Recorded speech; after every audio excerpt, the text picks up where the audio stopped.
is a growing concern in Kingston regarding primary school places. How do you intend to meet the increasing demand for school places in the next few years, and how would you guarantee that all children in Kingston are educated at good schools?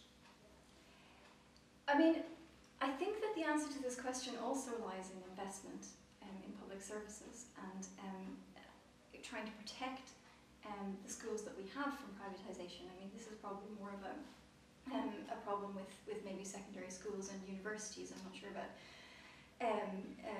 primary schools, but actually they're covered under the academies stuff as well, right? Yes. So protecting them from privatisation, I think, is a really important thing to do.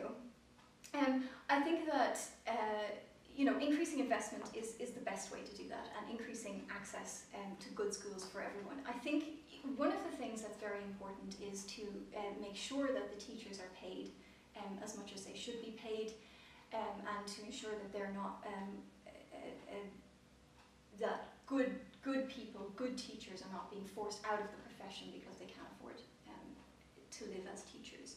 And I think that there's another element to this, which is that, in order to make sure that children get a good education, we also need to make sure that they're in a fit state, that they're in a fit kind of home environment and nurturing environment to make sure that they're able to learn. So, for example, I read a statistic recently that something like 4 or 5 students out of every classroom in Kingston are living below the poverty line.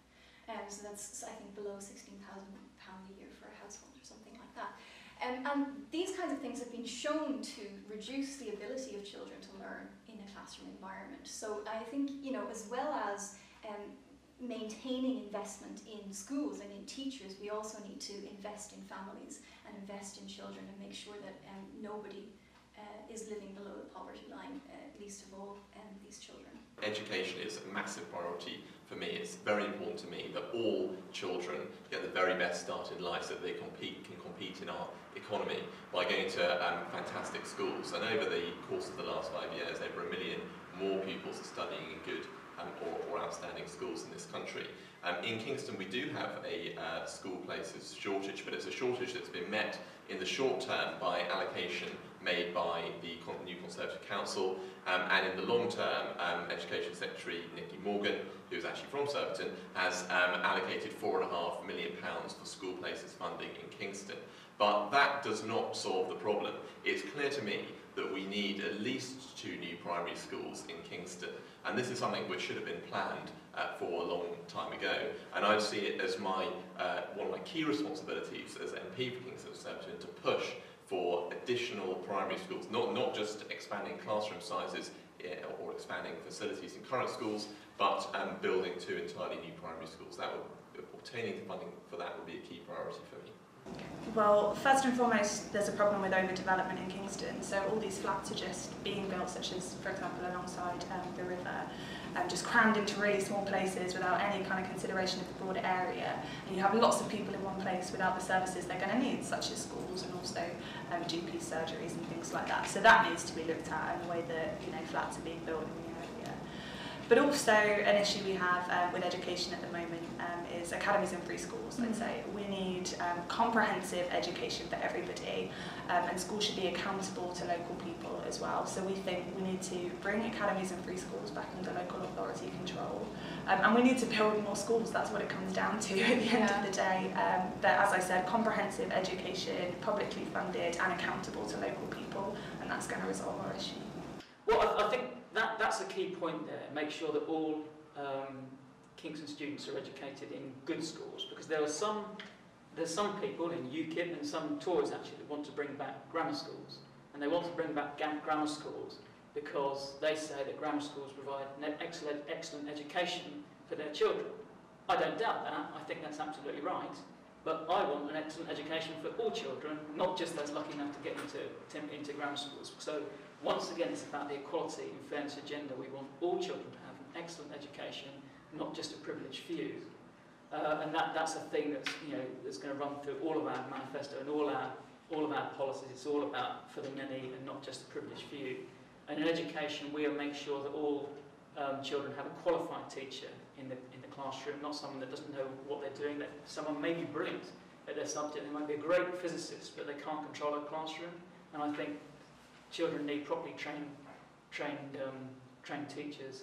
We're also going to limit class sizes from 3, 4 and 5-year-olds to 30 to make sure there is that kind of individual personal touch between the teacher and the child, because at the moment too many classes are way above 30 and I don't think that makes a very good education. And we will fund decent schools. We'll stop the free school programme, because that means that anyone can set up a school anywhere, and what's happening is that free schools are being set up where school places aren't needed, and schools aren't being built where school places are needed. So we'll prioritise school building where school places are required, and we'll stop that free school programme. UKIP believe in grammar education. We believe in selective education, and as a previous teacher in the state sector, I am an ardent supporter of this.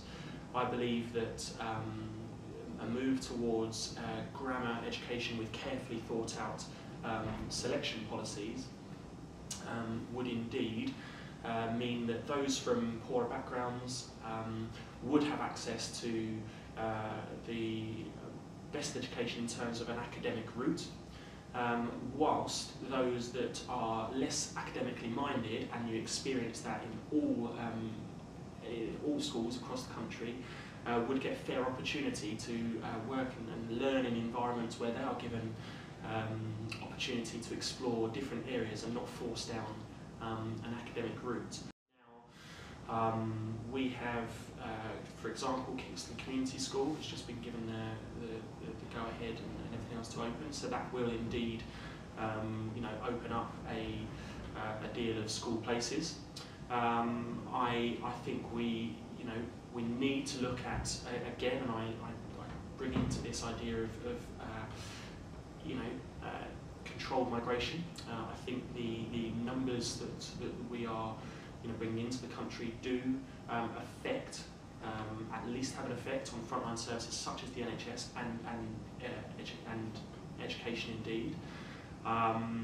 So I think that as a result of controlling migration, there will be a natural byproduct. There will be a natural byproduct of relieving some of the burden, and by no means all of the burden at all. There is a primary school shortage with or without migration. We absolutely need to build more schools in the areas where those are required. So UKIP support the recent free school movement in areas particularly where they are needed. We think that some free schools have been built in affluent, attractive areas where those aren't necessarily needed. Where there is a shortage of primary school places, we need to incentivise people that are going to sponsor the free school movement in order of setting up schools in